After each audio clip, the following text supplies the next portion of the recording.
할렐루야. 우리는 하나님께서 만드신 세상 가운데 살고 있습니다. 그리고 하나님께서 만드신 이 세상 가운데 우리가 살면서 우리가 지혜 있다라고 생각하고 또 지혜 있다라고 여기면서 살아가지만 하나님께서 우리들에게 베풀어 주시는 그 깊은 지혜, 많은 지혜들을 다 깨닫지 못하고 살아갑니다. 성경에 보면 욥이라는 인물이 있습니다. 욥이라는 인물은 의인이고 또 거부고 또 세상에 사는 이치를 잘 안다고 생각한 사람이었습니다. 그런데 그가 큰 어려움을 당했습니다. 자녀들이 다 자기 곁에서 사라지게 되어지고 자기 그 많은 재산도 다 잃어버리게 되었습니다. 이렇게 자기가 생각하지 못했던 일이 자기에게 닥치자 이 욥이 하나님께 따지듯이 말합니다. 하나님, 내가 하나님 앞에 참 의롭고 하나님 앞에 참 바르고 또 하나님 앞에 복된 삶을 이제까지 살았는데 어찌 제게 이와 같은 힘들고 괴롭고 어려운 일이 있습니까? 이러한 욥의 호소에 또한 이러한 욥의 항해에 가까운 그와 같은 절규를 하나님께서 곰곰이 들으시다가 욥기를 보면 그 마지막에 하나님께서 이 욥에게 하시는 말씀 가운데 다음과 같은 말이 나옵니다. 산염소가 새끼 치는 때를 내가 아느냐? 암사슴의 새끼 낳을 기한을 내가 알 수 있느냐?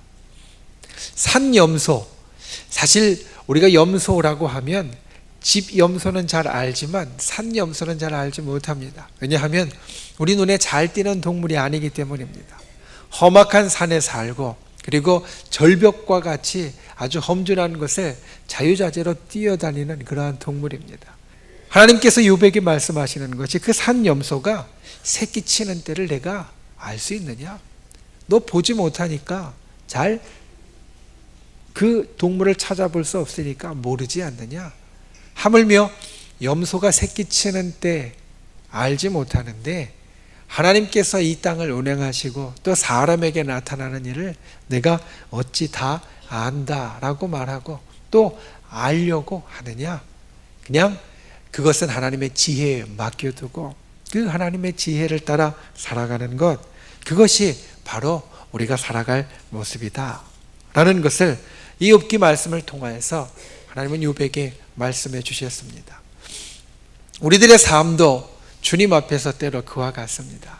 많은 것을 알게 되고 많은 것을 깨닫고 또 많은 것을 담고 살아간다라고 하지만 우리가 아는 것이나 우리가 깨닫는 것이나 우리가 담는 것은 항상 한계가 있을 수밖에 없습니다.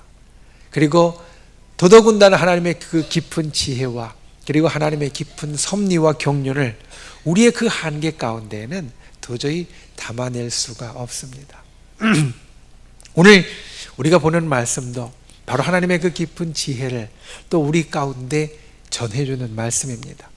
고린도 후서 4장 5절에서 6절까지 말씀, 하나님께서 우리의 삶에 무엇을 이루시고 또 우리의 삶에 이루신 그것을 통하여서 무엇을 우리에게 소망하시는지 이 귀한 말씀들을 우리가 함께 나눌 때에 주께서 우리들에게 주시는 참되고 깊은 지혜가 저 여러분의 심령 가운데 넘쳐날 수 있기를 주님의 이름으로 축원을 드립니다.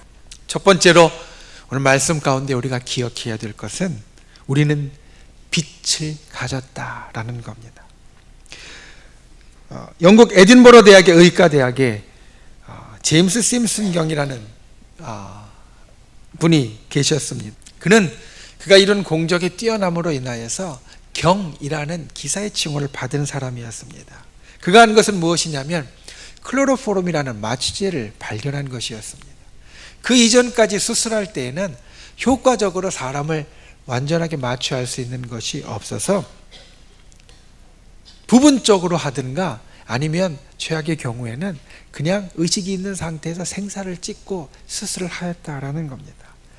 이 심슨경이 세상을 떠나기 얼마 전에 제자들이 이 심슨경을 찾아와서 물었습니다. 선생님, 평생을 통하여서 가장 위대한 발견을 했다면 무엇을 말씀하실 수 있겠습니까? 그 대답의 내용은 무엇이냐면 내 생에 있어서 최고의 발견은 예수 그리스도께서 불쌍한 죄인인 나를 위하여 죽으시고 나를 구원해 주셨다는 사실을 발견한 것입니다. 그가 많은 사람들의 생명을 살리고 많은 사람들을 편안하게 해주는 아주 놀랍고 그리고 귀한 발견을 했지만, 그의 삶에 있어서 자기가 생각할 때 가장 최고의 발견은 바로 예수 그리스도께서 나를 위해 죽으셨다는 것을 내가 알게 된 것이다 라고 말했다는 겁니다. 우리는 이 땅을 살면서 빛을 가지고 살아갑니다. 우리의 얼굴에는 내가 알든 모르든 빛이 있습니다. 때로는 우리가 그것을 알아볼 정도로 그 빛이 나오는 경우도 있습니다. 가령 어떤 아주 위대한 정치가가 연단에서 연설을 할 때 사람들은 그의 얼굴에서 빛이 나온다라는 이야기를 합니다. 아주 부한 사람, 아주 귀하게 보이는 사람이 우리 옆을 지날 때 얼굴에서 빛이 나는 것 같다라고 말하기도 하고, 또 정말로 아름다운 사람, 모든 사람의 시선을 끌고 얼굴을 돌리게 만들 만한 아름다운 사람은 그 자체만으로도 흔히 이야기하는 대로 자체 발광, 빛이 난다라고 그런 이야기를 합니다. 그런 빛을 우리가 다 가지고 살아갑니다. 한번 옆에 있는 분들을 보십시오. 빛이 납니까? 예, 빛이 납니다. 우리가 가진 빛이 그와 같이 때로는 우리가 가진 존귀함에서 나오고, 또 우리가 가진 때로는 부함에서도 나오고, 우리가 가진 아름다움에서도 나옵니다. 사람이 가진 빛이 여러 종류가 있지만 그 가운데 가장 귀한 빛, 그 가운데 가장 존귀한 빛, 그것은 바로 하나님의 빛이다 라고 말할 수 있습니다. 모세가 시내산에 올랐습니다. 시내산에 올라서 40일 동안 하나님을 만나고 하나님과 함께 지내고 하나님의 말씀을 듣고 하나님께서 주신 십계명의 돌판을 받아들고 산에서 내려왔습니다. 그때 어떠했는지 출애굽기는 우리들에게 이렇게 말합니다. 모세 얼굴의 광채가 너무 밝아서 사람들이 그 얼굴을 쳐다볼 수 없었다라고 말합니다. 하나님과 함께하고 하나님을 만나서 하나님의 말씀을 듣고 하나님의 은혜를 입었던 모세의 얼굴에는 사람들이 감히 쳐다보지 못할 아주 밝은 광채가 있었다라는 겁니다. 하나님께서는 이 땅에 빛을 만드신 분이십니다. 그리고 그 빛을 세상 가운데 존재하게 하며 우리에게 주신 분이십니다. 오늘 말씀 6절 말씀을 보면 그 이야기를 우리들에게 압축해서 전해주고 있습니다. 어두운 데에 빛이 빛이라 말씀하셨던 그 하나님, 이 땅에 빛을 존재하도록 만드셨던 그 하나님이 먼저 그 빛을 예수 그리스도의 얼굴에 주셨다라는 겁니다. 예수 그리스도께서 이 땅에 오셔서 우리들을 위하여 모든 구원의 역사를 이루어 주셨는데, 그 예수 그리스도의 얼굴에 하나님의 빛을 주셨고, 그리고 그 하나님의 빛이 예수 그리스도의 얼굴에만 머물러 있지 않고 우리 마음에도 비추어 주셔서 우리도 갖는 자가 되게 하셨다라는 겁니다. 하나님을 믿는 우리는 그래서 복된 사람입니다. 이 세상에 여러 많은 빛들이 있지만 이 세상의 많은 그 빛들 가운데 가장 존귀하고 귀한 빛, 하나님의 빛이 우리 가운데 비추어져서 그 빛을 지니고 살고 그 빛을 비출 수 있는 사람이기 때문에 우리는 참으로 복된 자다라는 겁니다. 이 하나님의 빛이 우리에게 비추어 주셔서 우리를 구원하는 역사가 이루어졌고, 이 하나님의 빛이 우리에게 비추어져서 우리가 하나님의 은혜 가운데 감사하며 살아가는 인생이 되어졌고, 하나님의 빛이 우리 가운데 비추어져서 이 세상이 우리들에게 주는 좋은 것들 플러스 거기에 더해서 하나님이 우리들에게 주시는 참된 복도 누리는 사람으로 만들어 주셨다라는 겁니다. 그러므로 여러분, 다시 한번 옆에 있는 분의 얼굴을 보십시오. 그리고 그분의 얼굴에서 하나님의 빛을 보시기 바랍니다. 하나님의 빛이 우리에게 있습니다. 하나님의 빛이 저와 여러분에게 있습니다. 하나님의 빛은 구원의 빛이고, 하나님의 빛은 은혜의 빛이고, 하나님의 빛은 복된 빛입니다. 그 빛을 가지고 살아가는 저와 여러분, 하나님의 축복된 인생을, 하나님께서 우리들에게 복되게 항상 함께하여 주시는 그 귀한 인생을 이 땅 가운데 살아가는 저와 여러분이 다 되실 수 있기를 주님의 이름으로 축원을 드립니다. 내 얼굴에서 다른 어떤 빛보다 하나님의 빛이 나온다 라는 것을 항상 기억하고, 그 빛을 우리의 삶과 이 땅 가운데 언제나 드러낼 수 있는, 하나님께서 진실로 함께 해주시고 항상 우리에게 은혜 주시는 복된 삶을 살아가는 저와 여러분이 다 되실 수 있기를 주님의 이름으로 축원을 드립니다. 두 번째로, 우리에게 빛이 있으면 오늘 말씀은 우리의 빛을 비추어야 한다라고 말합니다. 설교를 준비하면서 한 신앙 잡지사에서 예전에 했던 설교에 대한 설문조사 결과를 보게 되었습니다. 몇 가지 질문을 했는데 성도들에게 질문한 것 가운데 하나가 이것이었습니다. 어떤 설교를 듣기 원하십니까? 목사님이 어떤 설교를 해 주었으면 좋겠습니까? 라는 것에 첫 번째로 가장 많은 사람이 듣기 원한다라는 말씀의 내용은 축복에 대한 것이었고, 두 번째로 사람들이 많이 듣기 원하는 설교의 내용은 무엇이었냐면 하나님의 은사에 대한 것이었습니다. 세 번째로 많이 듣기 원하는 것, 약간 의외였는데요, 전도에 대한 설교, 또는 아마 이것이 전도에 대한 것뿐만 아니라 복음에 대한 설교였다라고 저는 그렇게 생각을 합니다. 그 다음에 질문이, 그러면 목사님이 어떤 설교를 할 때 마음에 부담이 많이 됩니까? 제일 많이 됩니까? 라는 내용이었습니다. 여러분은 제가 어떤 말씀을 전할 때 마음에 부담이 가장 많이 됩니까? 아마 목사님이 이런 말씀을 전할 때 좀 걸린다라는 생각은 했어도 이게 제일 걸린다, 아니다, 이것을 아마 따져보신 적은 없었을 겁니다. 그런데 이 설문조사에 보니까 첫 번째로 마음에 부담이 많이 되는 말씀, 설교는 무엇이냐면 회개하라라는 것, 죄를 지적하고 회개하라라는 것이 가장 마음에 걸리고, 두 번째로 마음에 걸리고 부담이 되는 게 무엇이냐면 전도하라라는 설교였다라고 합니다. 세 번째로 마음에 걸리는 것이 무엇이냐면 헌금하라라는 설교였다라고 합니다.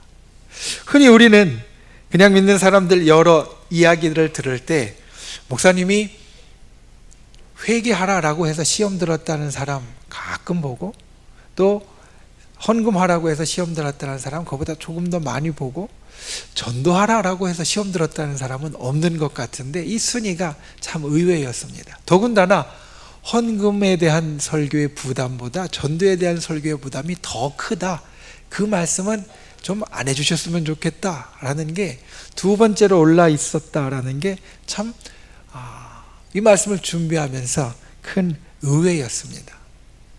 그런데 여러분, 우리가 부담을 갖는다라는 것은 우리가 그것을 해야 할 일로 느낀다라는 겁니다. 그리고 그 해야 할 일은 내가 듣고 내가 깨닫는 것이 아니라 하나님께서 우리들에게 주시는 것이 되어집니다. 저는 오늘 예배드리는 여러분들이 진실로 하나님의 빛을 받은 사람들이고 또 하나님의 은혜가 있는 사람들이다라는 것을 믿습니다.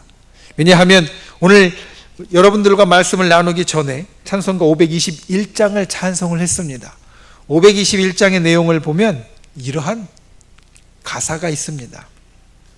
우리 몸에 지워있는 그 더러운 죄짐을, 이 가사대로 하면 우리는 지금 더러운 죄짐을 지고 여기 앉아있다라는 겁니다.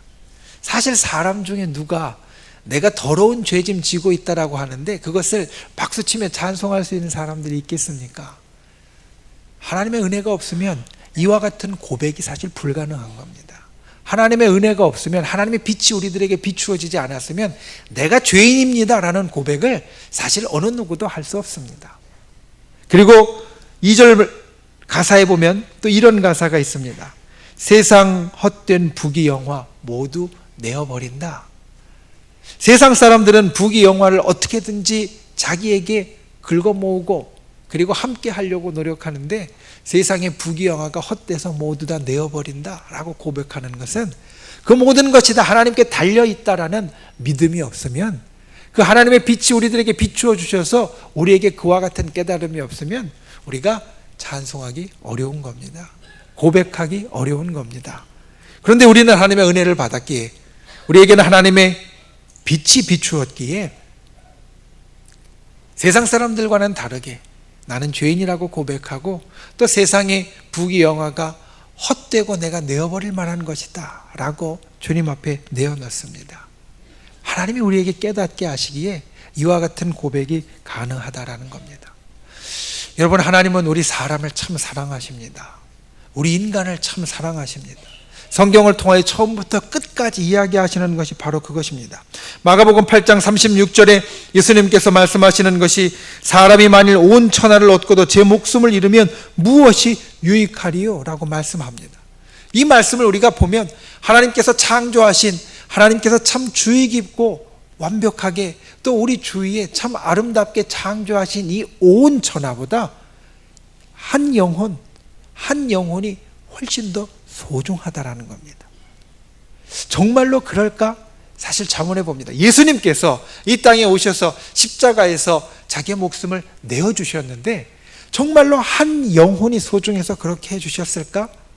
어떻게 이것을 우리가 바꿔보면 이해될 수 있을까 생각을 합니다.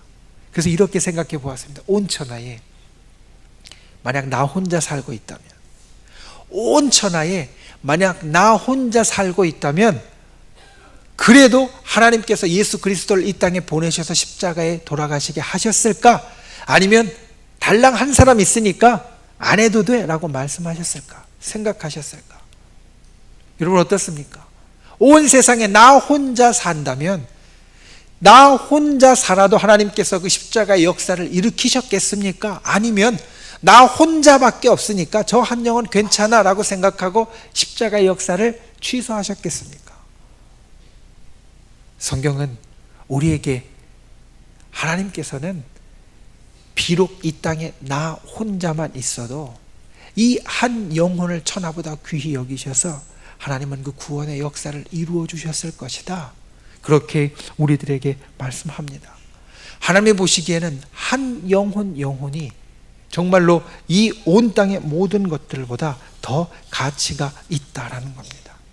그래서 사도 바울은 그가 이 땅에 살아가면서 하는 모든 일들을 그 하나님의 마음을 가지고 한다라고 우리들에게 고백합니다.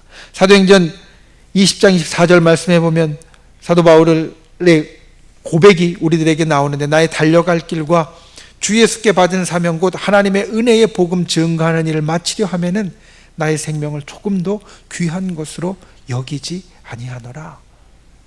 주께서 우리들에게 품으신 마음, 그 마음을 내가 아니까 그것을 마치려 하면은 내 생명이 조금도 귀한 것으로 여기지 않을 정도로 나는 그를 향하여 나아간다라는 겁니다. 천하보다 귀한 한 생명이 여러분 우리에게 맡겨져 있습니다. 사실 어느 누구에게 가서 당신 죄인입니다 라고 이야기하는데 좋아할 사람 아무도 없습니다.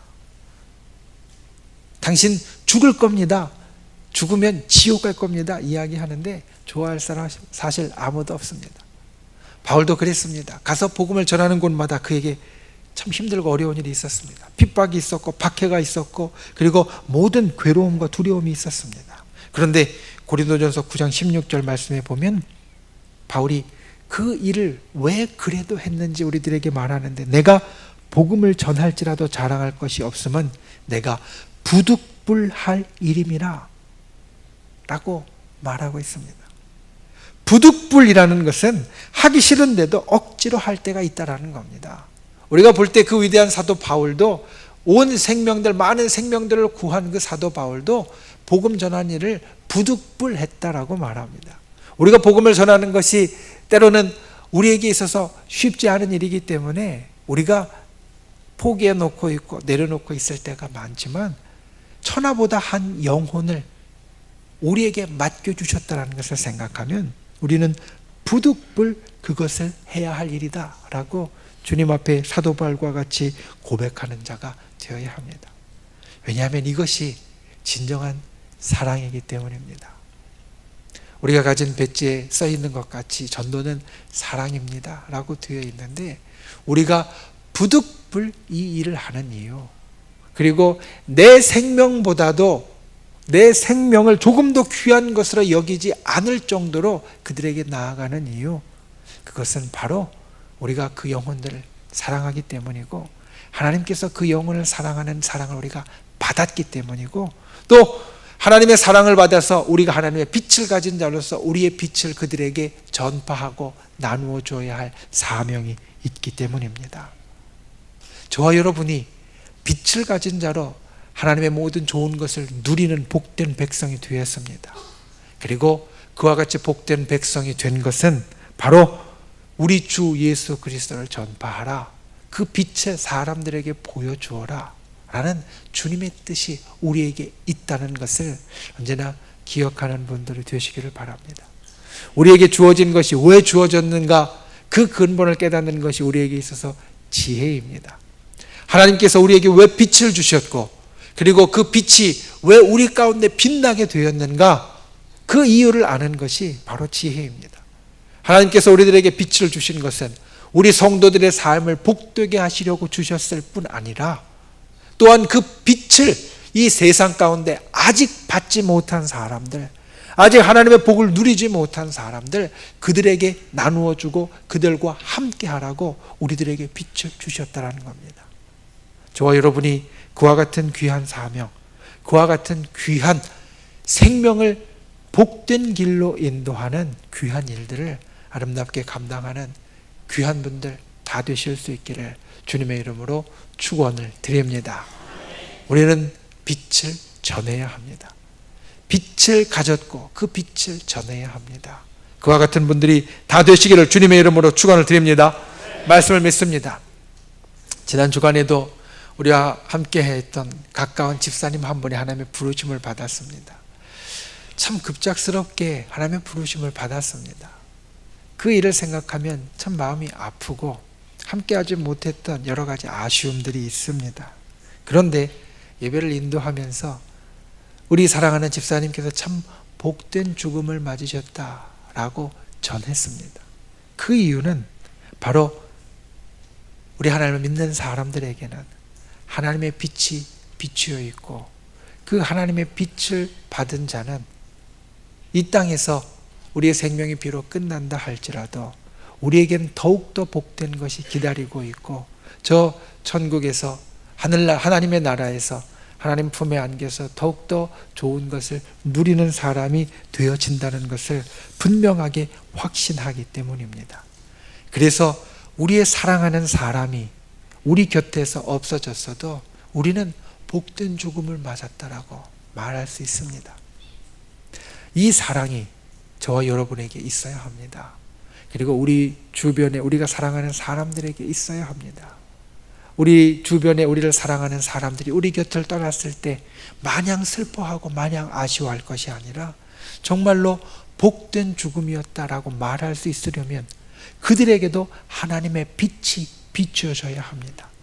그리고 하나님의 빛을 그들에게 비춰야 될 일이 바로 우리들에게 맡겨져 있습니다. 여러분, 진정 사랑하는 사람들에게 하나님의 빛을 비출 수 있는 분들 되시기를 바랍니다. 그래서 그들을 진정 복된 하나님의 백성으로 만들어 주시기를 바랍니다. 이 땅을 살면서 하나님의 은혜와 복을 누리게 해 주시기를 바랍니다. 그리고 무엇보다도 더 귀하게 이 땅에서의 삶이 끝났을 때에도 더욱더 큰 하나님의 은혜와 복을 누리는 사람으로 만들어 주시기를 바랍니다. 그와 같은 귀한 사랑의 마음이 저와 여러분에게 있어서 하나님께서 한 영혼을 사랑하신 것 같이 우리도 한 영혼을 진정 주님 앞에 사랑하는 귀한 분들이 다 되실 수 있기를, 우리의 빛을 비추어서 이 땅의 사람들로 하나님의 빛을 소유하게 만들어 주시는 분들이 되시기를 주님의 이름으로 축원을 드립니다.